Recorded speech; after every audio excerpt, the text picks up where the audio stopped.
Lancaster University Management School to talk to you about the importance of your online presence.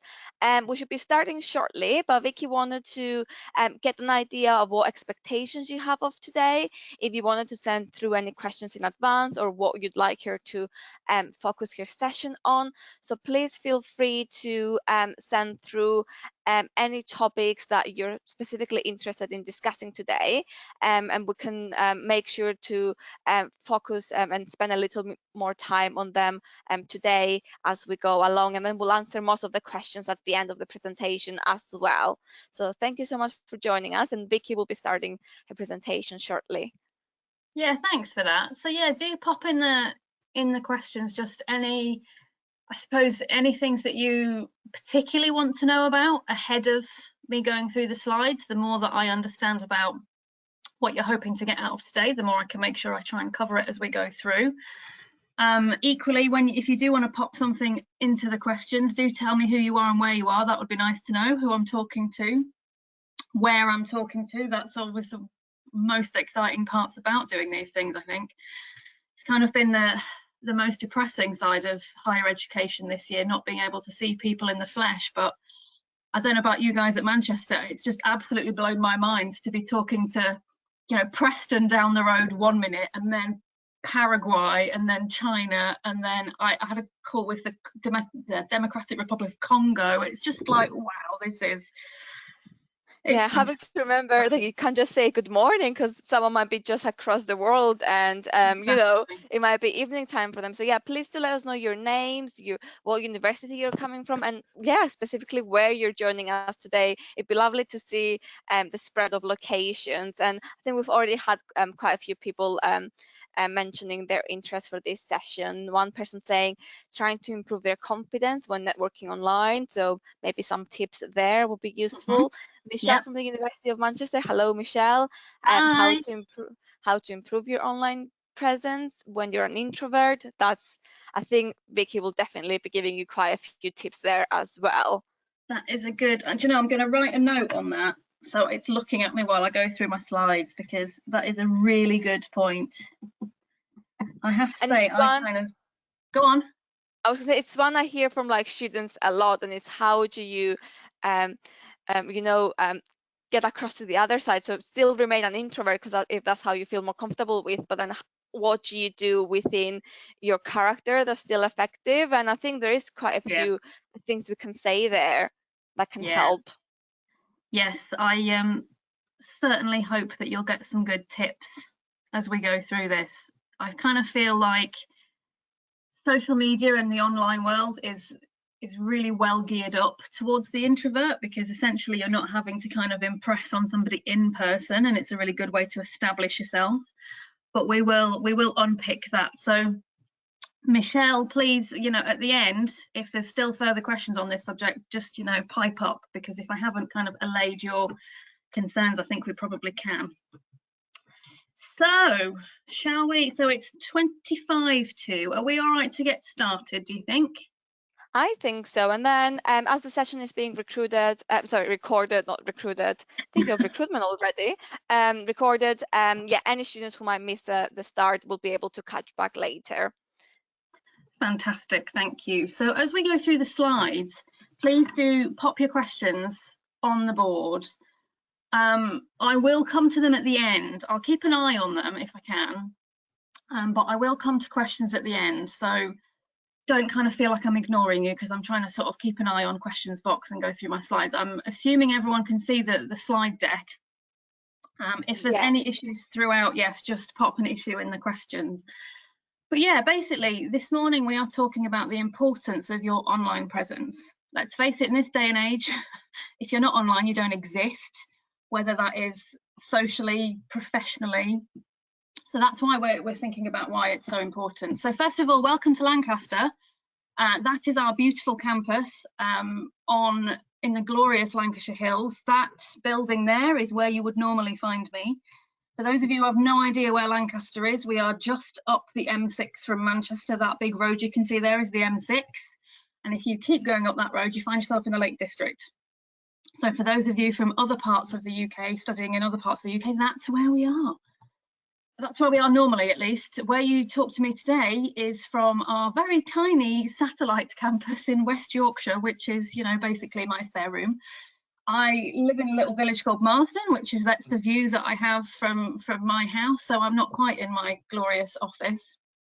That is my home office assistant, who thankfully is at his nana's today, so we won't be being interrupted. But he makes a guest appearance on quite a lot of my classes, so thankfully we'll be all right today. And so just to introduce myself a little bit, so you know who it is that's talking to you and, you know, why I'm qualified to give you any advice. I'm one of the undergraduate careers coaches at the management school at Lancaster, and I specialise in working with marketing and what we call organisation work and technology majors. I came into careers guidance as a practitioner. So essentially, in a nutshell, I started as a volunteer career mentor for, I think it was second years. So Lancaster has an alumni programme where you can volunteer to mentor a second year, and I started doing that and I just really enjoyed it. And it was also at a time in my career when I was recruiting graduates, and I just found that actually there was loads of value and mileage to be had in working with university students, and just kind of one thing led to another. My voluntary position turned into something that was offered 1 day a week, and 1 day a week became full-time. So I come from a background of having worked in aviation and conservation and the third sector and freelance as well. So I have a fairly disparate background, which makes sense when I look backwards. It didn't make any sense at all looking forwards, but that's kind of what happens when you're a total opportunist like me. But I've been doing this role for about 8 years now, and I am also a Lancaster alumni myself, so it's why I always get very excited when I'm talking about Lancaster.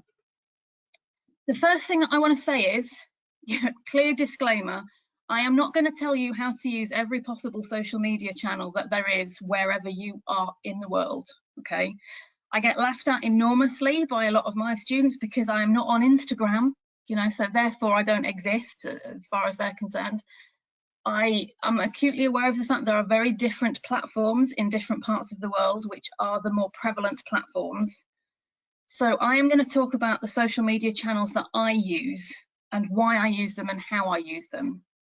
What I need you to be thinking about is how you can apply those ideas to your collection of accounts, and think about where you have gaps and where you might need to start new accounts, okay? So I am not going to tell you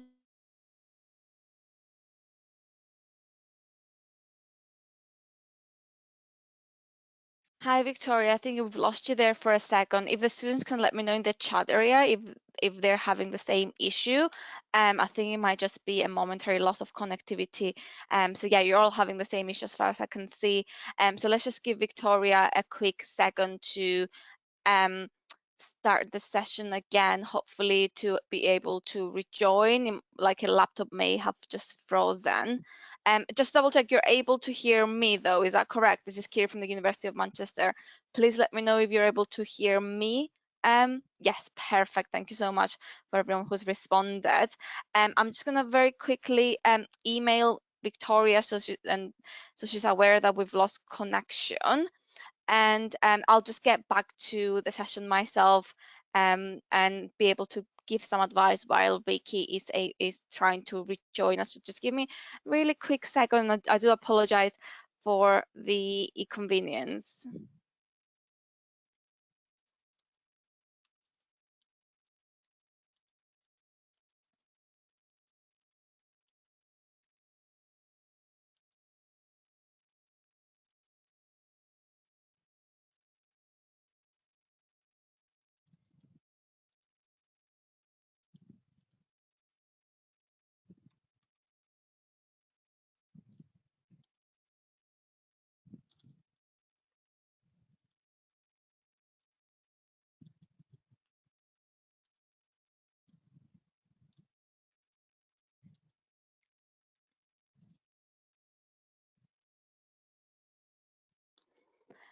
So I've just emailed Vicky now, so waiting for her to perhaps have joined the session. We can see her moving her slides, so hopefully she's able to hear us.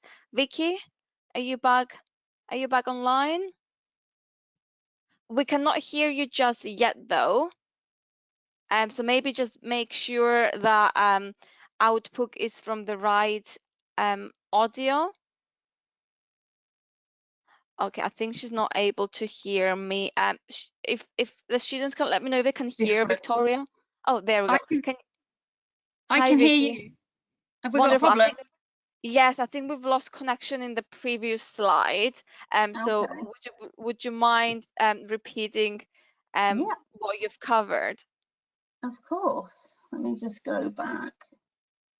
So where did you get to? Did you get to the rundown for today?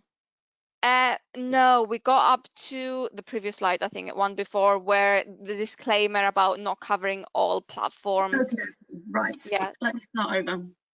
sorry Sorry about about that. that, guys. No, no, no. What I might do is I might turn off my webcam just in case that's causing an issue. Yeah, perfect. Thank you. Cool, brilliant. Okay, so yeah, what we're going to do is we're going to think about social media and why it attracts us and how it attracts us and so on and so forth. And we're going to basically use some basic marketing methodology to think about how you can raise your profile on social media. So who are you trying to appeal to? Who are you? What's your story? What have you got to say? And then where is the best place to say it? So this is really using the same lens that a marketer would lens to say, right, how do I persuade this person to buy this product? What messages do I put out? Where do I put them out in order to get their attention and engage them? Okay, so basic marketing methodology. We're going to be talking a little bit about what social media is not and how to kind of avoid any of the pitfalls. And then we're basically going to talk a little bit about how to just kind of get cracking, okay? So, question for you. There we go. In the questions, this is going to be over to you a little bit, is I'd like you to tell me what you guys think makes a great profile. What attracts you to start following somebody on whichever social media platform? Okay, what makes a great profile? Okay, so it's things like what I want to kind of think about. Cristiano Ronaldo has the most followers on Instagram, okay? Charli D'Amelio has the most followers on TikTok. Barack Obama has the most followers on Twitter. T-Series has the most subscribers on YouTube. Facebook is the biggest Facebook page. You know, I smell a bit of a rat, but Facebook is its own biggest Facebook page. And then on LinkedIn, Bill Gates has the most followers as an individual, and TED Conferences has the most followers as an organization. So what does this tell us? This tells us straight away that it is not one size fits all. Otherwise, Cristiano Ronaldo would have, you know, the most followers on all of these platforms, but he is not the biggest individual on Twitter or on TikTok. So he is using social media for very specific methods, and Instagram is the thing that suits that. Same with Barack Obama on Twitter. Same with the video, social media platforms. We use different platforms for different reasons, okay? Next question, what makes a great post? From you guys' perspective, what makes a really interesting social media post? Now, I kind of feel like this depends on the time of day. And certainly, you know, there are certain times of day when I really just want to see a cat post or a Labrador getting told off post. But again, it depends on the time of day, because actually when I'm in work mode, it might be a LinkedIn post that really captures my attention. But in terms of the numbers, the egg is still the most liked Instagram post. Makes no sense to me whatsoever. Despacito is still the most watched YouTube video, and those two have been the same. I've been doing sessions around social media for about 3 years now, and they have been the same. So they have kind of stood the test of time. On Twitter, the announcement about the death of Chadwick Boseman is the most liked and retweeted, the most liked post, forgive me. That one on the left-hand side, I am reassured, is basically an opportunity to win some money. I'm really sorry if I've kind of been totally misled, but that's the most retweeted and commented on post on Twitter. And then finally, there is an influencer on LinkedIn called Brigitte Hyacinth, and that is the most liked post on LinkedIn. So again, very different types of content on different platforms. So the first thing that I need you guys to think about is, who are you trying to appeal to? This is not just about getting content out there for the sake of it. It's not just about setting up a profile and expecting the world to come to you, okay? As you will know, if you've set up any kind of social media profile, the world doesn't just start following you. You have to kind of invest some time and effort into putting content on there. So who is it that you're trying to appeal to? A couple of you may have seen this already if you came to my kind of I don't know what I want to do presentation, but there's a couple of ways at thinking about, you know, what is it that I'm trying to say.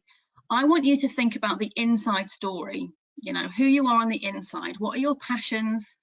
What are the things that you're interested in, the values that you have, the things that you're motivated by, as well as the things that you're good at, as well as the things that you know about, as well as the industries, the types of organizations, the types of roles that you might be interested in going into, okay? So that's the kind of inside out story that will help you think about what who you're trying to appeal to. The outside in story is essentially saying, well, look, what's going on in the outside world? Where are there gaps in skills that the marketplace needs? What kind of commercial awareness do you have or do you need to grow? And how is your industry awareness? Okay, do you know within fields that you're studying, for example, do you know which industries are growing, which industries are shrinking? Do you know which brands are doing really brilliant things? Do you know which brands are starting to really kind of lose their relevance? For me, what you will hopefully see when I talk you through some of my content is that my target audiences are very much employers, students and alumni, recruiters, brands, businesses. Those are the people that I ultimately care about who are seeing what I put out there. Okay. In reality, I use LinkedIn a great deal to target students and alumni. And by doing so, I hope I kind of attract the attention of employers and recruiters, but we'll talk about that in a second. So the next question to ask yourself is, look, who are you and what do you have to say? If you've figured out, look, where is it that I'm trying to get attention? Where am I trying to get traction for my messages? The next thing is to think, well, look, what do I actually have to say in this space? And I just want to kind of emphasize that it's hard to kind of figure out, look, who am I and what have I got to say to the world? But you do know what the answers are. I really love that top right hand side quote. All the answers that we want are within us. Live your own life, walk your own path. Okay. You wouldn't be second guessing yourself if you were having a discussion with a friend. I would say over a coffee in a cafe, but we can't do that at the moment. Over a virtual coffee in a virtual cafe. You wouldn't second guess kind of your point of view if you were having a discussion with a member of your family or with a friend. So why would you kind of second guess that point of view when you're thinking about social media profile? This middle one is absolutely crucial, okay? This is obviously straight from Marketing 101. No one brand can have universal appeal. The one thing we struggle with at university careers is trying to get you all to understand that you are all different. We're trying to get you all away from being the dynamic, motivated, final year, insert degree title graduate, because you all have something much more unique to say than that, okay? CV guides are a wonderful thing, but have done an awful lot of damage in terms of everybody starting to sound like, you know, academic clones of one another because everyone is kind of using the same set of guidance. No one brand can have universal appeal. So therefore, if you are trying to target different types of industries, different types of, you know, individuals, different audiences, you need to think about how you can mix up your messages. So for example, I talked about wanting to target employers and recruiters as well as students and alumni. That's two very different target audiences. So I need to assume that an employer is not going to be interested in content that I put out there aimed at students. Okay, so we have to recognize that. And then finally, a quote from Nicola Sturgeon. So for those of you who don't know that, she's the First Minister of Scotland, and she said, speak in your own words in a way that makes sense to you, and that could be anybody else. And this is where I pick up the question from, I think it was Michelle at the beginning, about being an introvert. the beauty of social media is you don't have, you know, you're not overtly saying that yourself. You're not standing at the front of a room saying it yourself. You have all the time in the world to reflect, to think, to plan the type of content that you put out. You're not being put under pressure and expected to perform in a way that you might be in person, but you still absolutely can find your own words, find your own messages. Okay, so what we're trying to get to is a place where you guys can essentially describe your own story. You know, who are you? What are your interests, your passions, your strengths, your motivations? What can you do? What skills and abilities do you have? What have you already done in terms of any achievements or experiences? And what might you want to do in terms of your ambitions, your dreams, your hopes? And then what we're thinking about is, how does that combination of ingredients make you unique? And how can that combination meet the needs of employers? And what I really want to stress, I'm so sorry, I've no idea why that image has got the kind of grid around it. That's very unprofessional looking. But what I want to stress, I love this quote from Barack Obama. It's from a little while ago now, but he said, we need young people to step up. We need your energy, we need your daring, we need your imagination. And straight off the bat, I want to stress that you guys matter. You have a voice, you have opinions, and you have ideas that matter, okay? And there are people listening, okay? You very literally, it sounds so corny, you very literally are the future of this world. And if you are brave enough to speak, and you speak in the right way, using the right methods, then people will listen, okay? But I need you to have the confidence that what you have to say matters, okay? So, I love that. What social media platform should I use if I want to appeal to the older generation? Newspaper, post. I'll come back to that, Tina, but it's a really good question. So what do you actually have to say? Okay, what, where, and who are your interests, right? So which industries might you want to work in? Which organizations are you interested in? Which brands are you interested in? Do you have an idea of what sort of role you want to be in? Where is the next level of your interest? So, okay, I work with a lot of students in marketing, obviously, who want to work in consumer goods. So we know that consumer goods is an industry they're interested in. A lot of them will be interested in Unilever.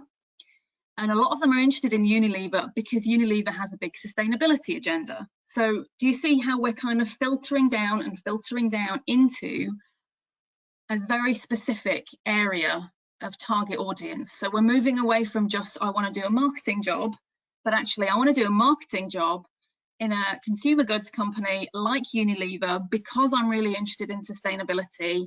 And actually, I'm quite interested in brand management.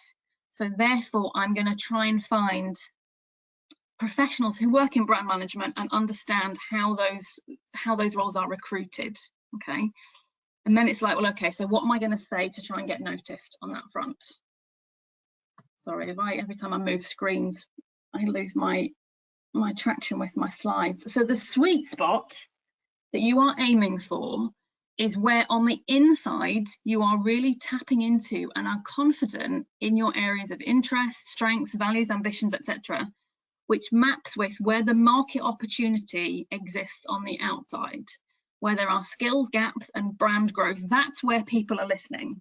Okay, that's where you're going to find people listening. So right now in 2021, where we have brand growth, market opportunity, skills gaps, looking at kind of how we've changed completely as a consumer market, we know within the economy we have, so first of all, industries like Alloc Industries who make textiles have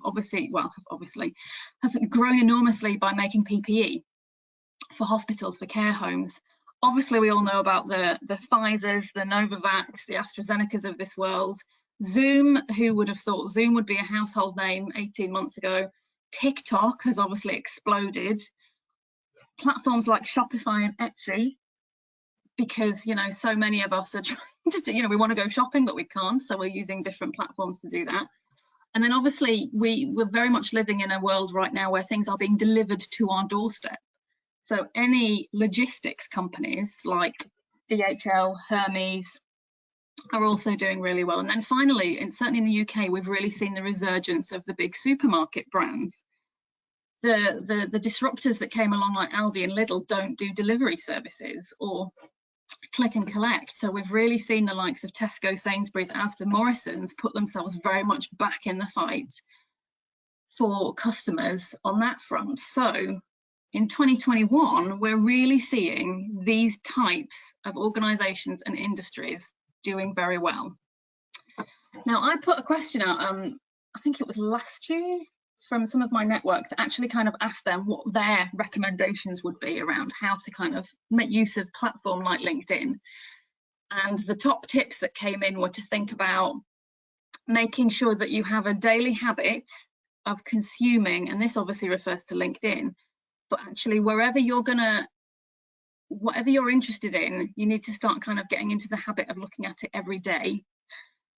Doing something little and often is always going to be more effective than spending hours and hours once a month. Okay, little and often. So getting to a daily habit of using the platforms that you're interested in, or that are, going to help you target your audience. This is really important here. This kind of picks up on, again, the kind of issue around introversion. This is, look, what is your personal take on a topic? There's all kinds of things going on in the world right now. What are your thoughts on it? That's where we get interesting and original content from. Okay, I'm going to come back to how we vary our content, but don't be afraid to put your personal take on something. Remember, most of all, your social media platforms are yours. Okay, so mine, for example, on LinkedIn, I am me. It's my profile, it's my activity feed, it's not the university's. So whilst I obviously am sensible and I'm not going to say anything ridiculous that's going to make the university look bad or make me look bad in terms of the role that I do at the university, it's mine. So I can put my personal take on things. Okay, I'm not afraid to say things that I believe in, as long as they're not contrary to what my employer's gonna think. So we always have to be a little bit careful, but don't be afraid to kind of inject yourself into your own content. Talk about your side hustle. Think about how you can essentially start to get involved in potentially positive discussions, right? We're going to talk about how this is a balance around content and, sharing and commenting, not just about posting. So what I just want to kind of highlight, I didn't want to put my LinkedIn page up here because we'll be bouncing backwards and forwards between PowerPoint and the internet. So this is obviously just a clip of my LinkedIn page. So my summary is, I consider myself a wayfinder, which is kind of a bit laughable and a bit corny and just a little bit of humor, really, but I help people find their way. Fundamentally, this is a very Saatchi and Saatchi advertising notion where they ask you to describe yourself in one word. They call it the one word equity, and so my one word equity would be wayfinder. But as you'll see there in the about section, I'm all about young people and the fulfillment of potential. Okay, as far as I'm concerned, the thing that gets me out of bed in the morning is for me to help as many young people as I can find the workplace where they'll be happy, right? Okay, that is basically my raison d'etre. That's the value that I bring to my career. So if you're looking at my LinkedIn feed, you'll see things like this. So I commented on a post last week where the UK's chief youth officer, I can't say that, had put a post about the fact that he's essentially got just over 1 million followers collected across his different social media platforms, and yet nobody noticed when he kind of went dark because he was really struggling. And so essentially making the point that a follower doesn't prove anything, doesn't count. Okay, so I just shared that because I totally agree. And again, we'll come back to this, that this is not about generating anything other than the possibility of a relationship. Followers, likes, shares are always going to be the start of something, potentially. And then, as you can see, the one underneath, I'm always sharing where I see people are hiring. So the key thing is, if you looked at my activity feed properly, rather than just a clip, you would hopefully agree that what you see in my feed matches up with what it says that I'm all about. Okay, there is consistency there, there is authenticity there. And just a little quick example So Jo Matthews is one of the talent business partners at Lad Bible. And about 3 years ago, she had posted something. So I was following her, I think, or I might have been following somebody who was following her. Anyway, she posted some kind of content and I commented, and then she commented back, and then we exchanged connection requests. And on the back of that, actually, she's become a really great supporter and ally of the work that I do, purely from my commenting on one of her posts. So I put that up there because what I want to stress is that this genuinely can result in actual productive relationships. So she's come in and done workshops for us at Lancaster. She's had conversations with some of my students, all because I commented on one of her posts and she commented back. Okay, so it can be a really good jumping off point if you're authentic. What I want to stress is, had Jo looked me up, because she did, you know, as soon as somebody comments, you tend to go, oh, who's that? And she's going to go, who's Victoria Metcalf? And if she's going to look at what my profile says and then have a look at my activity feed, hopefully she's going to go, yeah, okay, fair play. This is, you know, she is what she says she is. Here's another example, and this is from Twitter. So Charlene is one of my recent grads. I'm not sure when they stop being called recent grads and start being referred to as alumni, but Charlene graduated, I think, 2 years ago, maybe 3. And she is a reporter for Courier Media. And she's kind of passionate about small business, sustainability, and she's a writer. So if you actually check out her Twitter feed, you'll see she gets involved in lots of discussions and she puts lots of things out because it's Twitter, but it will all be pointing to her values, her ethics, her interests. Okay, she's not positioning herself as somebody who is a reporter, a volunteer, interested in small business, work and sustainability, and all she's doing is posting about makeup or what was on Keeping Up with the Kardashians the night before. Okay, it's all very much authentic content. So the next question is like, right, okay, what platforms are right for my messages? You know, who do I want to be seen by, and why will they believe me? So again, these are just a couple of clips from my LinkedIn feed. I was using LinkedIn to talk about, look, you know, let's not pile tons of pressure on ourselves, you know, for the final years. And I was also talking about the dream job notion, which got loads of likes, bizarrely. So LinkedIn for me is very much my professional platform, but I do a lot of posting about the kind of things I care about around well-being and welfare. Twitter, I use to be a little bit more conversational, which I suppose Twitter is by the nature of it. I don't use Twitter as much. Twitter I find quite helpful from a trending perspective. And I kind of lurk more on Twitter than I really comment, but I do use Twitter from time to time to get involved with discussions with mostly colleagues, because my Twitter handle is marketing me. And then on Facebook, the recent subject in our house has been that my 5-year-old has suddenly started watching what he calls space armies, but it's Star Wars. So, you know, big news in the Metcalf household that our 5-year-old has finally started watching Star Wars. But that's Facebook. So Facebook for me is completely personal. You know, I do not have anything to do with work on Facebook. Okay, so totally different kettle of fish. Big question then, what has any of this actually got to do with my job search, right? What has any of this got to do with my job search? Well, the first one is, if you are clever and you've figured out where the types of organisations, the types of industries, the types of issues that you're interested in, where they are posting, and you're following them, you're going to learn things. Okay, so here was a post on the left hand side talking about the fact that the 50 to 64 age group have basically got the most money to spend, and yet they are completely kind of overlooked when it comes to marketing budgets. And then on the right hand side, for any of you studying marketing out there, this was a kind of really big deal news story in marketing land, is that basically a huge brand, Kimberly Clark, have switched from WPP, which is a big ad agency network, to Accenture Interactive. So Accenture have basically, who are a management consultancy, have started buying up creative agencies.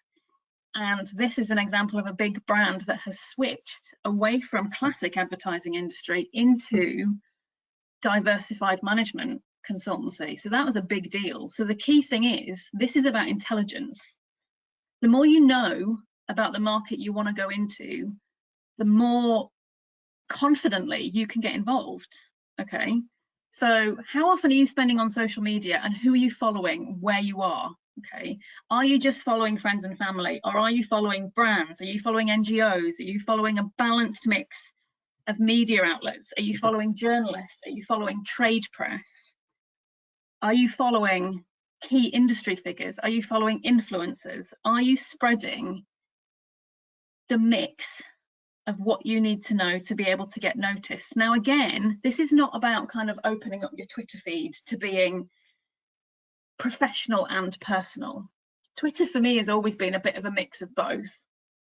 LinkedIn for me is very much about the professional, Facebook very much about the personal, and Twitter somewhere in the middle.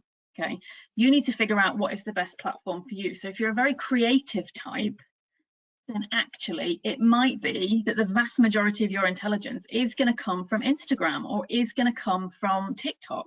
Okay, but you have to kind of make that decision. Follow based on your interests, and to begin with, listen and learn, right? This is not about diving in with heaps of content. Get a sense of what's being talked about. Get a sense of where the issues are, where the discussion points are, and then start to think about how you can get involved.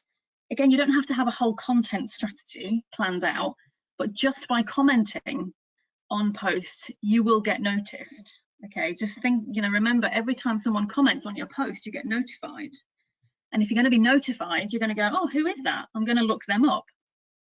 So start to be brave and get involved. It's not just about liking for the sake of it. Liking and sharing are good things to do to start to practice, but don't just be a serial liker or a serial sharer. If you're going to share, at least add a comment on as to why you're sharing it, why you think it's interesting.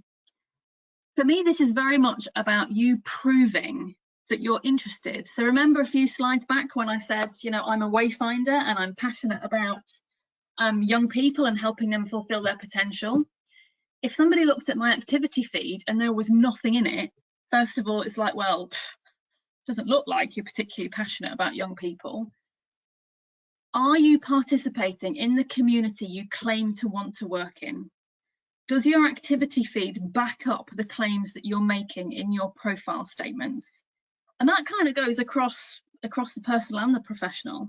Okay, so my Facebook profile talks about being a sleep-deprived mummy. And the vast majority of my Facebook content is about being tired and about my child. So again, are you actually being authentic? Because we don't tend to relate to people who are just fake. Social media comes under fire a lot for the fact that it is just attention-seeking, fraudulent a lot of cases. Whereas for you to get noticed for the right reasons, are you backing up the claims that you're making? Okay, this is about building your credibility, not about bragging. It's not just about saying, hey, check out, I got this amazing grade on this essay. If you got an amazing grade on an essay that is really interesting within the direction that you want to go in, then of course you want to reference why it's really amazing. But just, banging LinkedIn post up there saying, hey, check it out, I got an A for my essay, is a little bit kind of so what? So we're not looking to brag. We're looking to be honest. We're looking to bring in some personality. It's up to you to make these things three-dimensional. It's up to you to kind of make your stand, to be seen and to be heard, right? To do and say something different. So the classic for me is, I don't know whether I've got any Lancaster students on the call here, but we have a thing called the Lancaster Award. I'm sure a lot of universities have a similar kind of in-house award that's all about employability and volunteering and so on. And every year when the kind of the grading season comes around, my LinkedIn feed is just full of, so proud to have got the Lancaster Award, so proud to have got the Lancaster Award, thrilled to have got the Lancaster. And it's like, oh God, please, somebody say something different. So try not to be the sheep, okay? You've got the Lancaster Award, that's amazing. What is it that stood out about it for you? Why is it valuable for you? Why does it matter for you? Why should I care that you've got the Lancaster Award? What difference does it make? This post is one of my favorites, right? So this is one of my grads called Valentina, who it was graduation season, so all I was seeing was lots of photographs on LinkedIn of people in caps and gowns stood by the big Lancaster University sign saying, so proud to have graduated with a 2-1. Valentina, however, her graduation picture stood out a million miles because she wasn't actually in Lancaster for her graduation. She was in Mexico, and she still posted to say, this is my graduation ceremony. And of course, it stood out a million miles because it was totally different. You know, it was totally different, and it was just lovely to see that she was still marking the occasion, still announcing the fact that she'd graduated, but in a way that was completely unique and completely personal. I'm not saying go to Mexico to avoid your graduation, but just think about how you can bring something different, okay? You want to be posting the right things for the right reasons. As I've said, please don't just like everything. Read what's being asked. There's nothing drives me more potty than when I put something on LinkedIn and I'll say, I put a post on a couple of weeks ago to mark the 12-month anniversary of the UK lockdown. And I put a post out kind of reflecting on the highs and lows. And I said, you know, please tell me about yours. You know, I'd love to know the highs and lows that you've experienced. And a few people commented, but it had about, you know, 50 odd likes. But there was only about 6 comments. So it's like, okay, likes are nice, but likes, like I say, I wanted a dialogue, I wanted a discussion. So please read what's being asked. If the post is asking a question, give it an answer. Nobody's going to judge it. Nobody's going to give you grief. On LinkedIn in particular, what I would say is, as a young up-and-coming professional, don't be afraid of it. We do see some trolling on LinkedIn, but it's really, generally speaking, from what I see, aimed at posts that are just inappropriate. And I've never seen anybody giving grief to a young person who's trying to kind of make their mark. So do post the right things for the right reasons. But critically, are you walking your talk? We spend a lot of time at universities talking about how to create your perfect LinkedIn profile. And I know, forgive me, I'm getting very LinkedIn heavy for a moment. But the thing for me is, nobody's going to look at your profile unless they have a reason to. So your activity is the thing that's going to drive profile views on a platform like LinkedIn. Nobody is just going to kind of do a search for your name or your university, right? I mean, sometimes, yes, recruiters do from time to time, but it's pretty rare you will get an opportunity to kind of meet somebody because they have found your profile. Your activity is what drives your profile views. By liking, by commenting, by sharing, those are the things, or by tagging, those are the things that will make somebody go, oh, okay, who's that? Let me have a look. So your profile and the quality of your profile, to me, is almost secondary to the fact that you're active and engaged and basically doing the thing that you claim to want to do. Now, here's I think this is my last example, kind of live from LinkedIn, as it were. I don't know whether any of you have met Matthew Howard, my colleague in LUMS Careers. I love his LinkedIn feed. I would honestly encourage you all to have a look at Matthew's LinkedIn feed, because it makes me laugh, really hilarious about Matthew's LinkedIn feed is it's full of things like, it's been a pleasure to attend the ISE, reflecting back on our range of specialist impact employability. Thank you to all our students. So proud to have done this.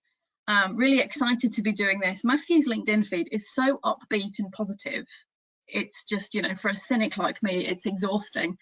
But the thing about it is, it's absolutely Matthew. Matthew is that optimistic. You know, if you meet Matthew in person, you'll see that he absolutely is as optimistic and as dedicated as his activity feed would suggest. So again, if you read his about, ambitious ILM accredited HE manager, careers consultant, everything that he posts is speaking to that. An awful lot of what Matthew posts is very much to draw attention to the fantastic work that we do in LUMS Careers and at Lancaster University. But of course, at the same time, it's Matthew's profile. So he is making sure that he is building his own professional profile in terms of what he's accomplished in his role. So very cleverly, not necessarily on purpose, drawing attention to both the institution, but also to himself, which is what LinkedIn is very much all about. So the thing I want to kind of stress is, let's not, everybody on this call, let's not be the as if by magic type, right? Let's not just be the student at Lancaster University or the second year student studying a BSc in marketing looking for an industrial placement who have no posts whatsoever, okay? You know, make no effort, skeletal profile, make no effort to actually get involved, because first of all, that top one doesn't even see what that student's studying. So if I did stumble over that profile, then it tells me absolutely nothing about what they want to do. The second one, studying marketing and management, seeking an industrial placement.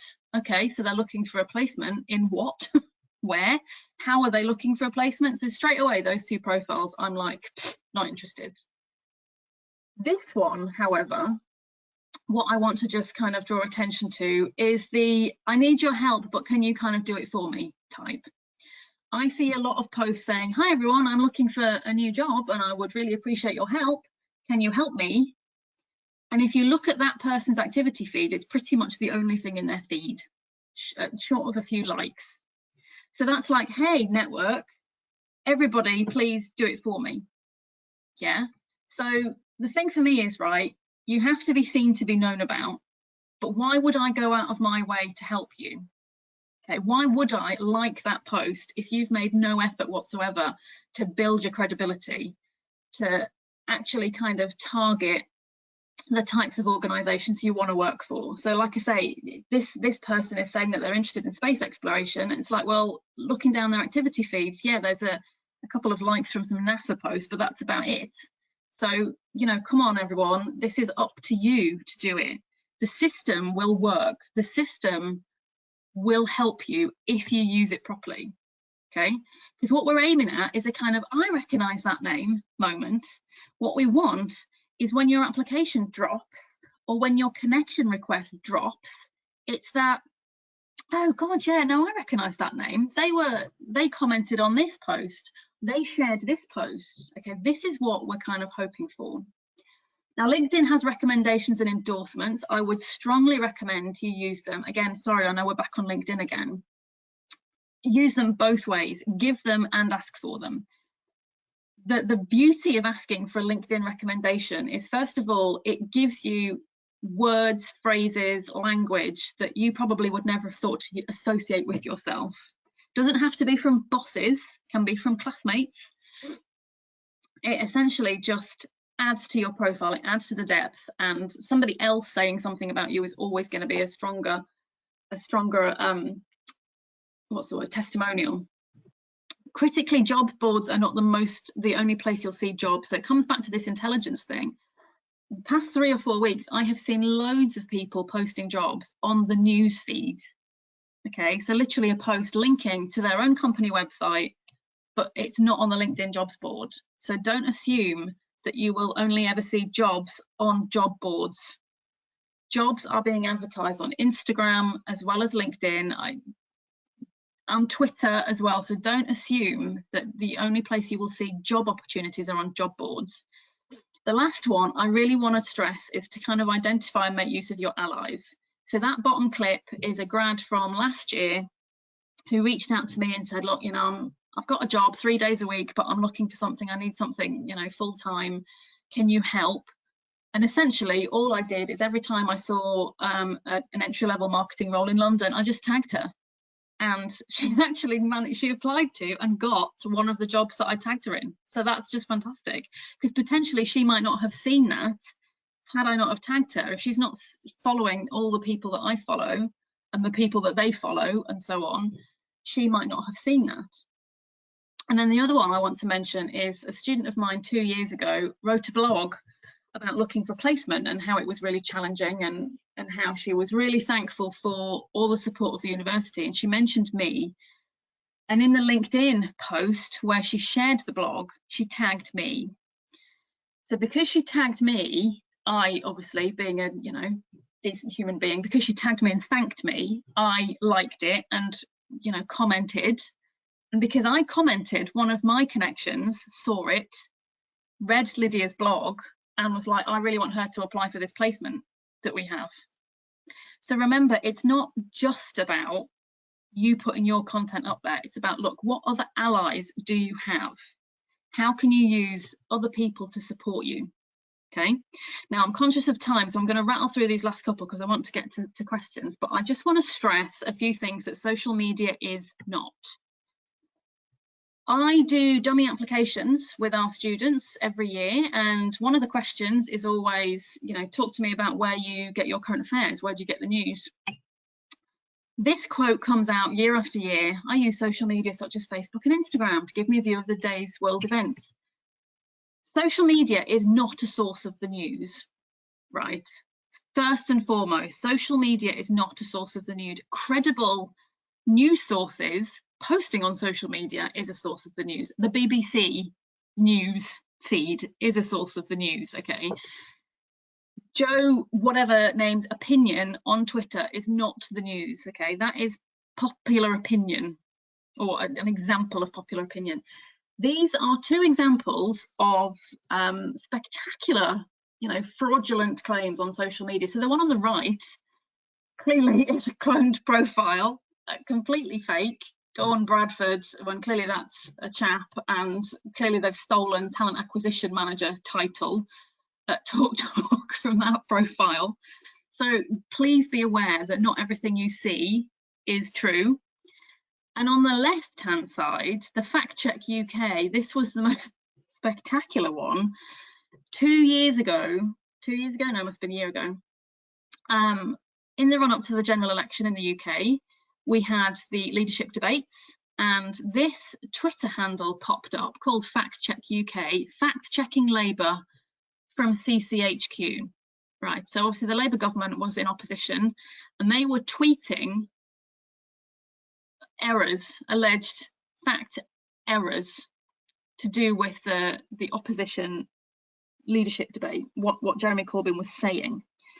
Now, for those of you who don't know, CCHQ is the Conservative Party headquarters. So that is the government, essentially. So that is a political party. It is not, as the name would suggest, Fact Check UK, a place that is coming from an unbiased position, fact-checking both political parties. They just changed their Twitter handle on the night. So as you can see, CCHQ Press, right, they just changed the name of their account on the night. So, you know, spectacularly misleading. So please, please be aware that social media of any form is not a credible source of the news. If you're using social media to get a feel of current affairs, make sure you're following some credible outlets, okay? Yes, you can see comment, public opinion, reaction, yes. It's not regulated. Saying that you're using social media as a source of the news just sounds to be brutal, naive, immature, and lazy, okay? The next thing is social media, and I alluded to this earlier on, will not result in a job offer. You are not going to put social media content out there on whichever platform and then to have somebody pitch up saying, hey, oh my God, I love your activity feed. Would you like this job? That's not what it does. You are not going to marry your first Tinder date based on their Tinder profile. Okay, it is a chance to start a meaningful discussion, an offline conversation for a proper professional relationship, as I alluded to earlier on. Likes, shares, the size of your network is irrelevant really, when actually what you want is to find people who will talk to you, who will help you, who will start to introduce you to real human beings, to have a real conversation, okay? It is the chance to go offline to create a meaningful professional relationship. And then the other thing that I just want to say is I would strongly recommend that you don't mix your platforms up. I commented a lot last year in the wake of the death of Caroline Flack, which, let's face it, was a very extreme example, but an example of someone whose social media feed, which, you know, was presumably kind of started in a personal capacity and professional capacity, all got mixed together in the sense that she then couldn't separate what was real, what was fake, what was personal, what was work. And it just, obviously, you know, I don't know the personal circumstances, of course, but we all know what happened. So for your own emotional balance, I would recommend that you try and keep work and play separate. The most important thing really is that you want to keep play completely out of the way of your professional profiles. You know, my personal profiles, the most exciting thing on there is my 5-year-old watching Star Wars, but I'm not 19, 20 anymore. So do keep the play stuff locked down and out of the way. If you're using Instagram for a bit of both, just try and make sure that you're not kind of, like I say, mixing the two up too much. I use Twitter for both. And to be honest, my personal Twitter account, I suspended last year because I got to the point where I was seeing too many things that I just didn't want in my head. So I just went back to having a kind of semi-professional Twitter account. So I do not want you guys racking up loads more social media profiles, which are just going to add more stress. Okay, so moving forward, how we get cracking? Well, we need to understand different platforms, different purposes. Try and make the time consistently. I would be going for maybe, 20 minutes a day. Figure out what your proposition is. Please don't be another, so proud to have achieved an A in my essay, or so proud to have graduated. Listen and learn and then interact. And remember that, an online post is not going to secure you a job on its own. Proactivity, knowledge, relationships, a point of view, these things will help you access more opportunity, but they are a stepping stone. Okay, and just a personal plea, please always, always, always, I can't stress this enough, personalize the invitations that you're sending out on LinkedIn. The issue is the app has a big blue connect button and it doesn't prompt you straight away to personalize it. So my advice is don't ever send out a connection request on the app, because if you don't know where to find the alternative connection request with the note, it's just going to find it. I don't know you, I'm going to ignore it. So use the web page for sending out, because that prompts you first. It will say it will be more effective if you add a note, but the app doesn't do it. So just top tip for LinkedIn there. Finally, this is a screen grab from a connection of mine, Olivia Downing. Reasons why professionals don't help students. No one ever helped me get where I am today. Time poor, not interested, scared of competition. Reasons why I love helping students, because all of the above is bollocks. The vast majority of people that I know that I have encountered will help. If you ask for the right thing in the right way at the right time, they will help. If you are not the person that says, hi LinkedIn, I need a job, can you help me? Don't put any other effort in, then you are going to score the respect of the professional community, but you have to put the work in. Okay, that is me. I hope that has been useful. I am now going to have a flick through some of the questions, and if I can figure out how to stop screen sharing and put my camera back on, I will, but I'd rather start looking at questions. Yeah. Thank you, Vicky. It's been a very insightful session, and I think you definitely made use of all your advice there by giving us a very authentic impression of how you use social media. So hopefully that have been very inspirational for the students. So yeah, we've had a few questions come in. Let me just go through them and find out a few ones that we could possibly have time to answer now. Yeah, of course. I'm all right to hang around. If everybody else is, I'm all right for time. Yeah, let's give it like 10 more minutes for questions, if that's okay, if you don't mind. Thank you. A student's asking, would you say there's anything like posting too much on social media, even though it might be genuine? I don't think there's a thing of posting. I mean, it depends on how much is too much. I personally post on LinkedIn, maybe post original content on LinkedIn, maybe 2 or 3 times a week tops. But I'm on LinkedIn every day, so I'm liking, sharing, commenting every day. I think as an individual, in terms of your content, I wouldn't limit, how much you engage with it. But yes, kind of piling new posts every hour, then yeah, there's a limit. So I would aim for, maybe every couple of days for you putting some content on, but absolutely getting involved, commenting, sharing, throughout the week. There is, with LinkedIn, it will be different from the likes of Instagram and Twitter and other platforms. Kind of think about when are the peak times of traffic. Now that's obviously changed quite a lot this year, but the peak time for people looking at LinkedIn was commuter time. So first thing in the morning, last thing on the way home. So that would always be a really good time to post, so you know that someone's going to see it. So I think it's also a case of thinking carefully about when you put it out there. Doesn't really matter in my life because students are kind of 24/7. I know, especially if you work with like students across the world, it's they're there all the Yeah, time.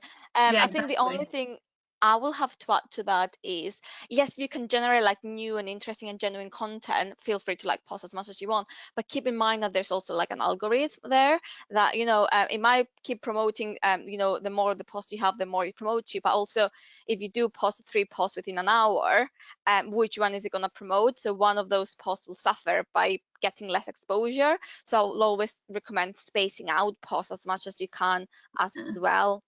A student is wondering whether would you say that for specific industries, having an online presence is more important than others? A student has a direct question regarding the banking industry, but I'm wondering whether we can also touch a little bit more about if you want to freelance perhaps, or if you Yeah. go into the arts, how much does that online presence matter as well?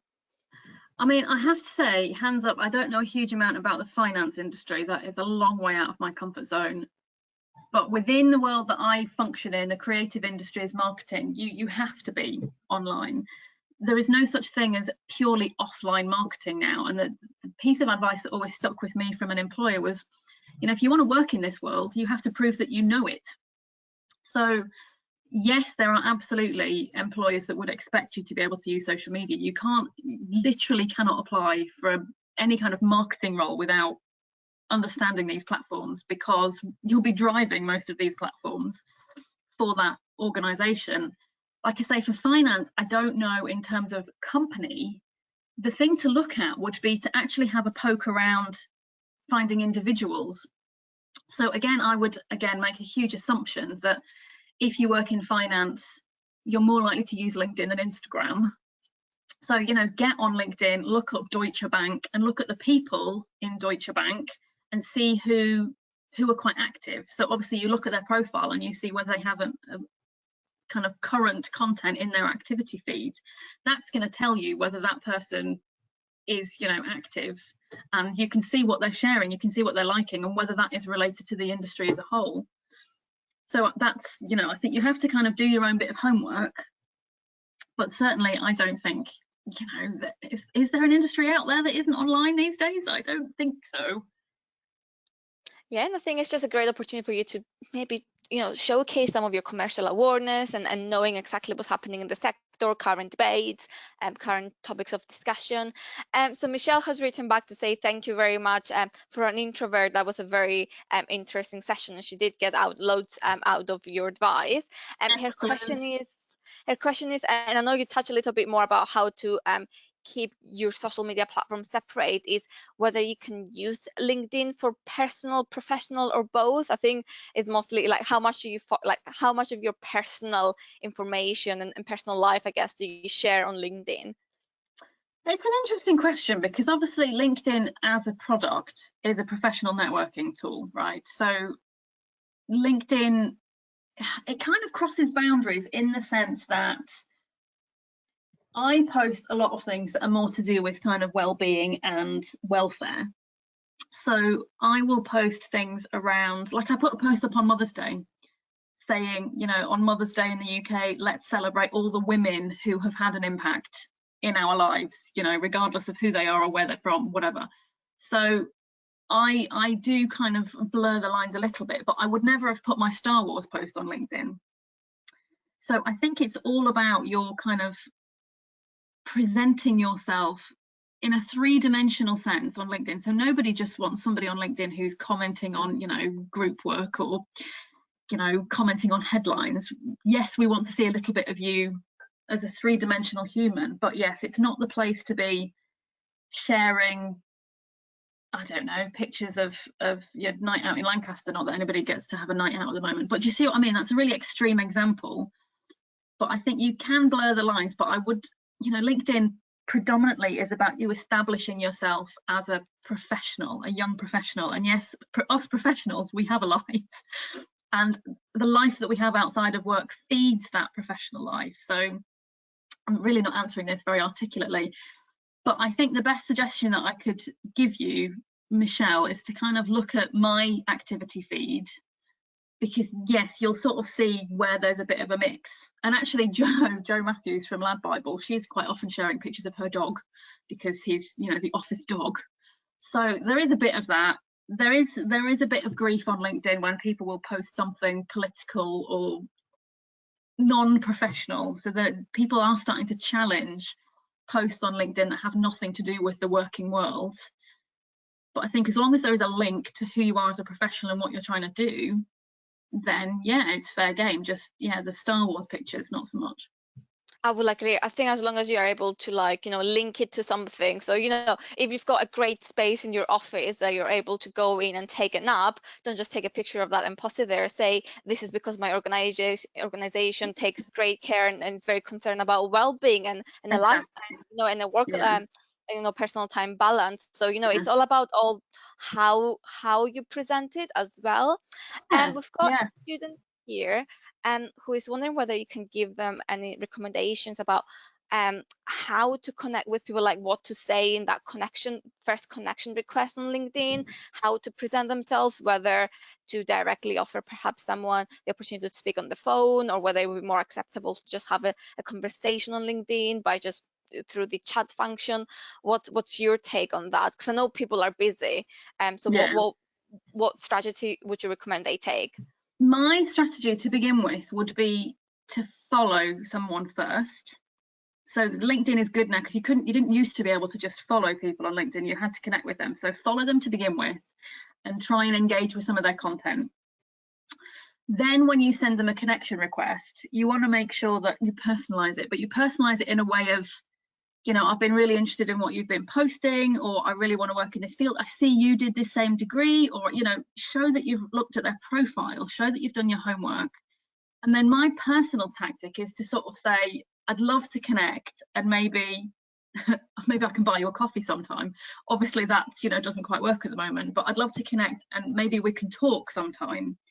Now, if you then get an acceptance for that, great. I think you can kind of assume that that is an open door for a conversation, but then it's up to you to message and say, you know, thanks so much for connecting.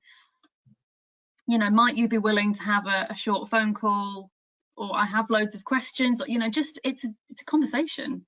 You know, I would always be gearing up to trying to talk to somebody, because it's like I said, it's always going to be more productive, because yes, you get a sense of somebody by messaging, but you don't really know who they are until you actually talk to them. So I would always be working towards trying to get that phone call, or, you know, back in a year ahead when actually we might be able to say, can I buy you a coffee? Wonderful. And then if I can add, because I work a lot very closely with employers, so I reach out to them all the time on Yeah. LinkedIn. I find that, you know, don't get disheartened if people don't connect with you, or if they connect and never respond to you. Even my response rate, and I've been using LinkedIn for the last, you know, 5 to 6 years for work purposes, can be quite low sometimes. And it's all about, you know, sending brief messages. And I find that, you know, if you are very forthcoming with why you're reaching out to them, and give them a good idea why will be a good use of their time to, you know, speak to you, but also what exactly you want from them, then they're more likely to engage, Yeah. rather than just a generic let's connect and talk sometime like Yeah. request. It's nice if you say let's talk because I might be able to help promote your roles to someone, or because I'm interested in you know, having a career in a similar sector. Or you never, I say never Yeah. directly, especially in the first message, ask for a job, Yeah. that will come Absolutely. later. But you know, it's important to build that rapport first. But you know, I think it's important to be clear about your intentions and why you're connecting with someone. And And I then also think, sorry, go Mhm. on. I No, also no, go think ahead. human beings are quite ego. We're an ego-driven being, right? So actually, fast forward 5 years ahead, when you guys are, you know, successfully established in your career, and you get a message from an undergrad that says, I'd really love to talk to you about your successes, or I really appreciate learning from your post. It's like, woo, someone's, you know, I'm impacting someone, I'm wise, I'm successful. You know, that's a really nice thing to see. If you got a message saying, I'm really enjoying your activity, you know, your content, that is a nice thing. So just remember how nice it is when you get a message that's positive and upbeat. And yeah, I think, you know, as long as you are upfront about what you need, and you're asking for something really tiny, because yeah, as we've said, you can't ask for a job straight off. If you're asking for something really tiny, like a 10-minute chat over the phone, that's an easy thing to say yes to. A job from a connection request, not so much. Yeah. And I don't know if you got the same feedback occasionally, Vicky, is from what I hear is that people are much more likely to help someone while they're a student compared to when they graduate. Because I think a lot of people empathize with how difficult it can be for current students, especially in the current climate, how like they can really see students like juggling part-time roles and volunteering and trying to really make it. So do take the time now before you even get your very first professional job, because I think there is an element there of people remembering of how it used to be for them and being more willing to help you.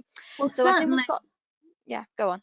sorry, I was just gonna say, certainly the idea of building your network and building your profile takes time, right? So the sooner you start it, the more effective it will be. And the idea is ultimately that you are known as this kind of credible, committed, interesting person profile on LinkedIn. And what you want is, you don't just want to have your eyes looking for opportunities, you want lots of eyes looking for opportunities. So you want to have connected with people who tag you when they see a job that they think you might be interested in, like I did with Cara. So it's not just about it being you out there, you're trying to essentially recruit an army of allies that are going to help you, and that takes time. So don't start this as soon as you've finished your final exam. You need to start to invest the time in this, because it builds your knowledge, it builds your credibility, it builds the number of pairs of eyes that are out there looking for you. Cool. I think we've got time for just one final question. So Shania is wondering whether, for your take on what she calls grief LinkedIn posts that talk about how people get rejected, even though they have a previous experience, and what's your take on that? Would you post something like that perhaps? Would you respond to something like that? Would you ignore it because there's just too many of them? It's really difficult, because I do think it's important to have a presence, to reflect on your experiences. The thing for me is, like, what do you hope to get from that post? You know, do you just need a pick me up? Do you need some sympathy? Or are you hoping as if by magic someone will give you a job? The ones that go viral are very rare. Okay, so yes, we'll all see from time to time one that has, criticised graduate recruitment processes, or criticised the fact that people haven't heard, having sent out 500 applications, and a lot of that will get a lot of sympathy. But I don't necessarily think it's going to solicit the kind of positive attention, not positive, productive attention that you might want. Nobody wants to see people being miserable on social media, that's just a given. My take would probably be to put something on there saying, okay, right, LinkedIn, I've put this many applications in and I'm not getting anywhere. Where am I going wrong? You know, what tips can people give me for different tactics, different ways of tackling it? I need a boost. I need to re-energize. I need a reboot. What tactics could you give me? Because then that's a bit different from everybody going, oh, I'm still not getting anywhere. That would probably be the way I see it. Can I just add one quick thing? Right, I've seen, and yes, I don't know about you, but I've seen a few people posting their CVs as as files on a LinkedIn post. I'm a bit twitchy about people doing that, because remember, your CV has your phone number, your email address, and quite often your postal address. Now remember, we live in an age of data protection and identity theft. Your LinkedIn profile does not ask you and will not publish your phone number, email addresses, etc. for a reason. So if you're going to put your CV on LinkedIn on a post or as a file on your profile, please remove the phone numbers and things, because it is like, oh God, we just don't want that kind of personal information out there on the internet for anybody to see, because once it's up there, that's it. Somebody has your phone number and anybody can use your phone number for whatever purposes. So if you're going to share your CV, which, absolutely is a sensible thing to do if you want to, just take off the personal data. I'd say the same thing goes for posting your degree, sort of like certificate. Is better take a picture of you in your graduation gown rather than post your degree certificate, because there is identity theft out there, and you wouldn't want someone to, sort of like Yeah, take that's credit true. for something you've Photoshop. Yeah, do you know, I never accomplished. thought of that. Yeah. Photoshopping your certificate. Yeah. So thank you so much, Vicky. It's been like very insightful and informative. I think this has really now made me consider how my online presence is, and I think I'm due to do a review on my own LinkedIn profile and reconsider what I'm posting on Instagram and LinkedIn. Lots of thank yous coming through in the chat Lovely. as well. Just to reiterate to the students, this session has been recorded, so if you want to revisit the slides or any of the content that was discussed today, you'll get the recording in just a couple of hours in your email. So please feel free to revisit. And just to say thank you, Vicky, once again. It's been so wonderful having you here, and I'll definitely be going through the recording again to improve my own social media channels. Thank you for listening, everybody. I hope it was helpful, and good luck for the next few weeks and months to come. Thank you. See Thanks, you again everyone. soon. Bye.